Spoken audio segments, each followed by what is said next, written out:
We've said it before, but Sony Pictures Animation has a lot of variety in its movies, so of course, its villains are no exception. Some of these guys are just petty criminals, whereas others threaten to dominate the entire universe. You already know the question, guys. Buckle up, guys, this is gonna take a while. Which ones are the most brilliant, and which ones are hopelessly in love with their hunting rifles? You and me are going out. I'm Kristijan with Wicked Binge, and this is Sony Pictures Animation Villains. Dumb to brilliant. You're giving me... oh, what's the word? Goosebumps. We'll be going off their general intelligence, both book smarts and street smarts, and the overall scope of their ambitions. Let's get things started with the first category. To be blunt, these are the dumb villains. Taking the bottom spot on our list is easily Tank Evans from Surf's Up. Tank's character begins and ends as your typical arrogant athlete. You want to see my trophies? In terms of intelligence, he's good at surfing.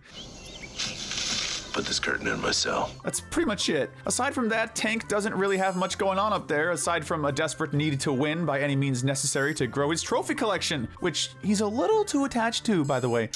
Teresa.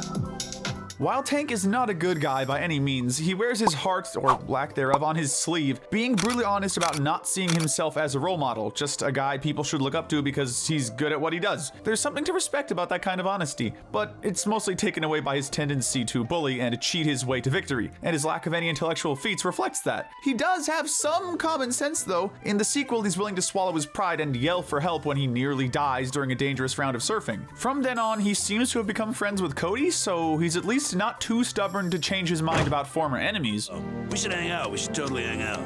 Next is the villain of Hotel Transylvania 2, Bela. Bela was the partner in crime of Drax's father, Vlad, and like him, Bela absolutely hates humanity. Hotels are for humans! He's aggressively vindictive towards humans and doesn't show any mercy towards them. So when he learns that Mavis and Johnny's son is half vampire, he of course doesn't hesitate to try and eat the literal child. Of course, the question remains as to why he's ranked so low. Well, simple. Bela may be threatening as a monster, but he's also only a threat to humans. Dennis is an infant half-vampire and managed to break himself and Winnie free from his grasp. Bale's motivations begin and end with humans bad, so while he isn't outright stupid, he's really just a thug who wants to devour as many humans as he can. Now we have the first villain in the studio's history, Shaw from Open Season. In a movie about wild animals teaching their domesticated buddy to live in the woods, there's truly no greater threat than a poacher with no regard for the law. Shaw is not only a skilled hunter, he's also sadistic and vengeful, which leads to him hunting down Boog as revenge for freeing Elliot and ultimately getting him arrested.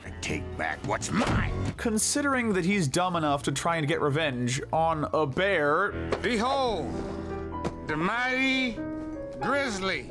Illegally, his placement in our lowest category shouldn't require much of an explanation. That being said, it's worth mentioning that Shaw actually has his moments of intelligence. He's impressively resourceful and opportunistic, able to manipulate even crummy situations to his gain. When he's released from jail in the final movie of the series, Scared Silly, Shaw takes the opportunity to become a tour guide in the forest to hopefully catch wind of where his animal foes are at. He later catches wind of the wailing Wampus werewolf and spreads fearful rumors of him at a town meeting. This successfully convinces them to reopen Open Season so we can hunt down the werewolf. Open Season is reopened. Yeah, you've made the right decision.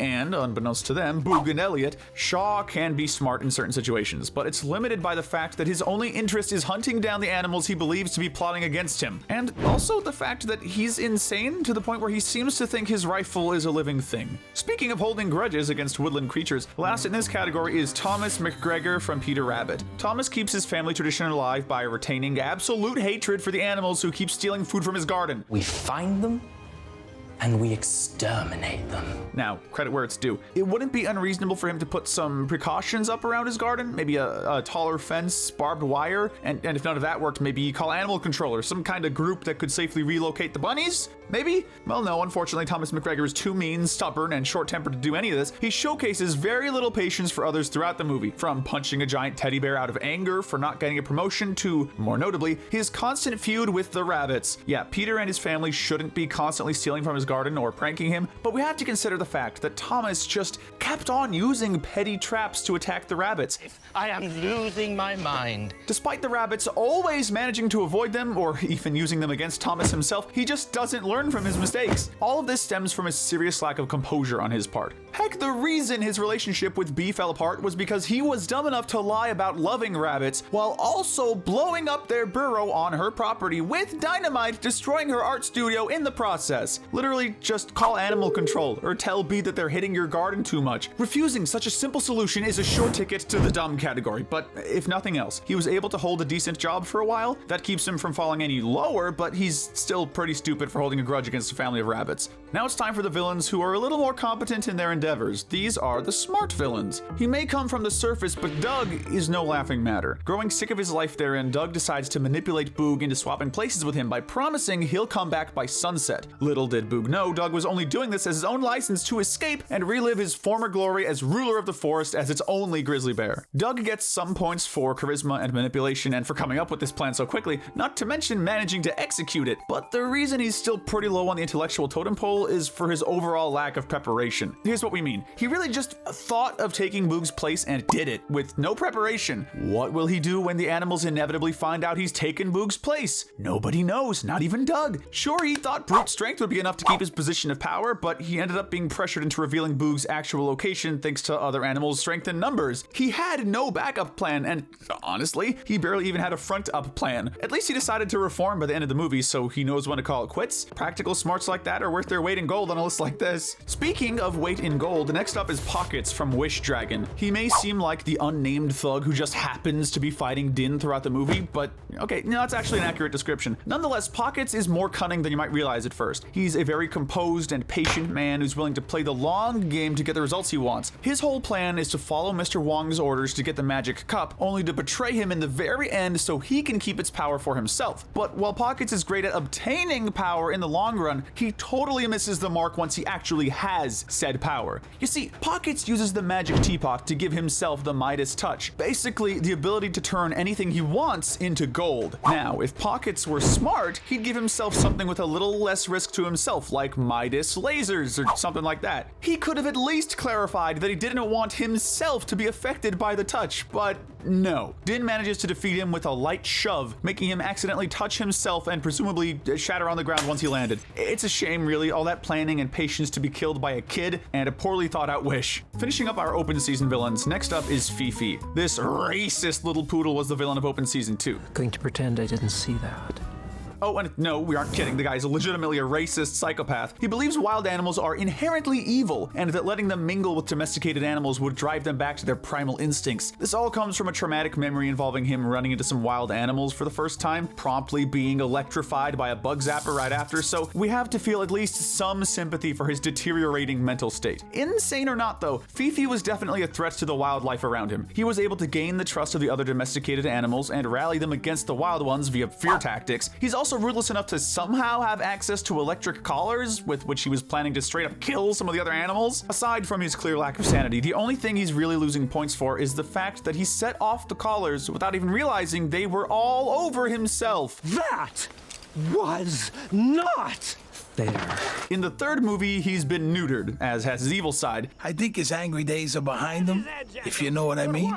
So he uses his smarts to help the animals rather than hinder them, but a lack of observation skills and composure loses him a few points for sure. Up next is Cloudy with a Chance of Meatballs' main villain, Mayor Shelbourne. Corrupt politicians are par for the course as far as movie and real-life villains go, but Shelbourne definitely earns some extra brain points for his manipulation skills. Desperate to be known as a big shot, Shelbourne takes full advantage of Flint's full to some of the fur, manipulating him to keep using it despite the clear risks, with the threat that if he stopped, he'd go back to being a nobody. Unbeknownst to Flint, this was actually more of a projection than anything else, and that's showcased even further by Shelbourne blaming Flint for the giant food crisis, even though it was his own idea. He's ultimately defeated due to his own newfound gluttony. He even eats a sandwich boat that was his only hope of escape. He's not seen after this arrest and escape in the movie's credits, so we can only hope he learned his lesson and got some help for his clear binge eating addiction. Up next is the evil wizard Gargamel from the Smurfs. Gargamel's almost certainly the most evil villain in Sony Pictures Animation history.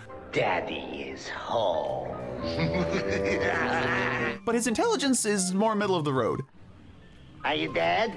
On one hand, the guy is really clumsy. He gets into constant arguments with his own cat, doesn't really give his allies, like the Naughties, any reason to cooperate with him, and his only real method of manipulation is cruelty and extortion. He gets Smurfette to reveal the secrets of the Smurf's essence, and how Papa turned her from a Naughty into a Smurf, by promising not to feed Vexy until she gives in. But while it seems like Gargamel is just a cruel monster and nothing more, he's intellectually strong in one area: determination. Despite how absolutely hated he is by basically everyone around him. Gargamel manages to use every last resource at his disposal against the Smurfs and comes remarkably close to his goals sometimes. Clumsy and stubborn or not, he's still a consistent threat to the Smurfs and constantly has new ideas for how to steal their essence. It's easy to forget that just because a villain always loses doesn't mean they haven't managed to pose a threat. Now we go from a metaphorical monster to a literal monster, Dracula from Hotel Transylvania. While he isn't the first villain in the studio's lineup, Drac might just be the most popular, even if he isn't a traditionally evil villain. Dracula doubles as the villain and the protagonist of the first and second movies, manipulating his daughter Mavis into believing the world of humans is absolutely horrific. He does this with elaborate planning on his part, paying other monsters to act as humans and treat her poorly, then acting as her shoulder to cry on when she's heartbroken about not being able to see the world. Scummy though it may be, that level of deception is seriously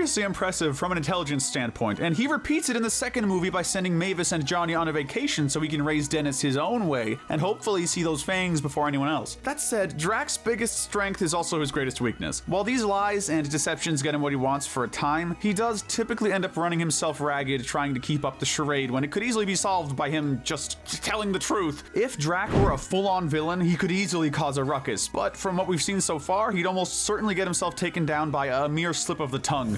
If you thought he was scary, wait until our next villain, Slappy from the Goosebumps movies. Slappy may not be the only monster we see in the films, not by a long shot, but he's by far the one we see the most of, and believe us, he's no dummy. Who you calling dummy? Sorry. Upon being released from the manuscripts, thereby brought to life once again, Slappy rightly assumes that Stein was intending to seal him up in his writing once again. He has the foresight to steal all of Stein's manuscripts to not only screw up his plans, but to release other monsters from his works. On top of all this, Slappy becomes the de facto leader of the group, using a mix of charisma and intimidation to make sure he can count on their help. But really, he mostly lets them do their own thing, distracting Stein as he slowly but surely takes over the town. For a guy made of wood who's been stuck in paper most of his life, that's pretty dang impressive.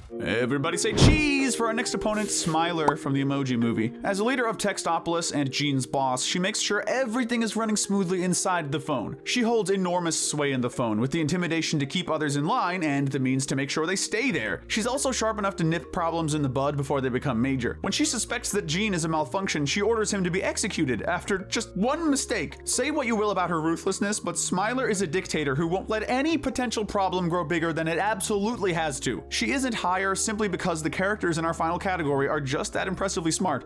Finally, it's time for the brainiest of the baddies. These are the evil geniuses. Our first villain in this category is one of the royal proportions. It's Queen Victoria from The Pirates, Band of Misfits. Given the whole royal bloodline thing, you don't particularly need to be smart to be a king or queen. You do need to be smart to rule a country with an iron fist, however, and that's exactly what Queen Victoria does. She manipulates those around her to do her bidding, whether it's stringing Charles Darwin along so he'll remain her errand boy, or convincing him and the pirate captain that she's gonna keep Polly safe when she actually plans to eat her. The Queen was a difficult character to place, given that we really don't see much of her scheming or anything. It more so seems like manipulating people and situations to her advantage comes naturally to her. But in a way, that actually makes her even more impressive, which is why we felt she belonged just inside of our highest category. Next, we finally have our first villain from the Spider-Verse saga, Kingpin from Spider-Man Into the Spider-Verse. Don't let his proportionally tiny head fool you. Kingpin is a master of criminal and business intelligence. It's one thing to be the head of a massive, successful company. It's another entirely to be head of the criminal underground with the intimidation to keep others under your control while you build a portal to alternate dimensions. You see where we're going with this? Kingpin is juggling both of these lifestyles at once, with most of the outside world being none the wiser. He may not be the one actively tracking Spider-Man down, nor the one who's actually building the super collider, but he's smart enough to use his money and influence to recruit the people who can do these things. That kind of business intelligence, combined with his ability to stay under the radar, makes him worthy of a respectable spot on our list. Just outside of our top 5 is Zeta from Angry Birds 2. After the mighty eagle abandoned her at the altar, Zeta grew more vicious than ever. She eventually became the ruler of Eagle Island, which no doubt took a lot of intelligence. This is especially backed up by how high-tech the island is compared to Piggy and Bird Islands, and how much security she has stationed everywhere. Zeta's plan, while petty, is actually very threatening. She uses cannons made of ice, an impressive feat of resourcefulness by the way, to force the inhabitants of Bird Island and Piggy Island to evacuate so she can make their islands into her own paradise where she can enjoy sipping on pina coladas by the beach, like she deserves. like I deserved to! She's defeated in the end, not due to any flaws in her plan, but rather due to the mighty eagle finally apologizing to her, which distracts her long enough for her plan to be foiled and for everyone else to escape. We're entering our top 5 now, starting with our last Hotel Transylvania villain, Abraham van Helsing. We may have praised Gargamel for his determination earlier, but Helsing deserves just as much praise, if not more, for his.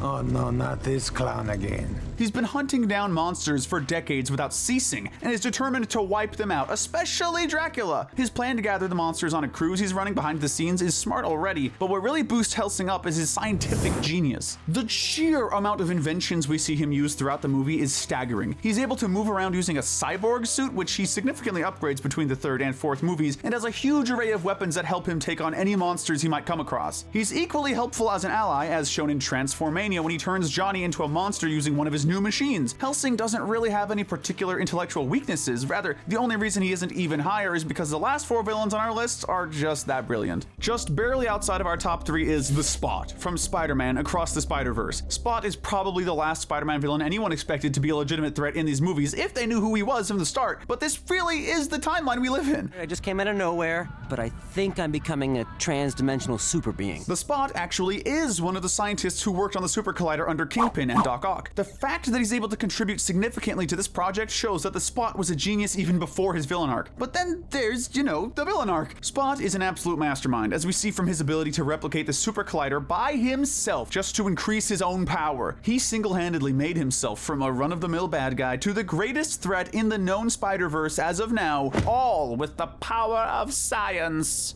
The Bronze Medal of Genius goes to another brilliant scientist, Chester V, from Cloudy with a Chance of Meatballs 2. Chester V was Flint Lockwood's childhood hero. Unfortunately, his intelligence is the only area in which he lived up to his biggest fan's idolization. Thankfully, it's also the only area he needs for our video, so you got lucky here, dude. Chester is a brilliant inventor, a CEO, and a master businessman, and that's all before the events of the movie. When the full Fulton Defer breaks down, Chester manages to gain Flint's trust by helping clean up Swallow Falls, and uses this trust to convince him to retrieve the Fulton Defer for an emergency shutdown. In reality, he just wants to use it for himself in order to have an infinite supply of food to make his new Food Bar 8.0. Not only does this show an impressive capacity for evil schemes, but it also emphasizes his business skills. He's had enough success with this product to make 8 different versions of it by now. If he didn't get annihilated, he could have been the next Steve Jobs. The Silver Medal of Genius goes to Dr. Olivia Octavius, our last Spider-Verse villain. Look, we're giving Spot a lot of credit for his work on the Super Collider, but we can't possibly ignore the head honcho herself. Doc Ock was approached by Kingpin to head his Super Collider project in exchange for extra support for her company. She's a successful CEO and a brilliant scientist with years of experience under her belt. In addition to her work on the Super Collider, there's her obvious physical modifications that give her 4 extra strong, giant, squishy limbs to work with. She's able to make Peter feel at ease in her office so she can get the jump on him with the reveal that she's Doc Ock.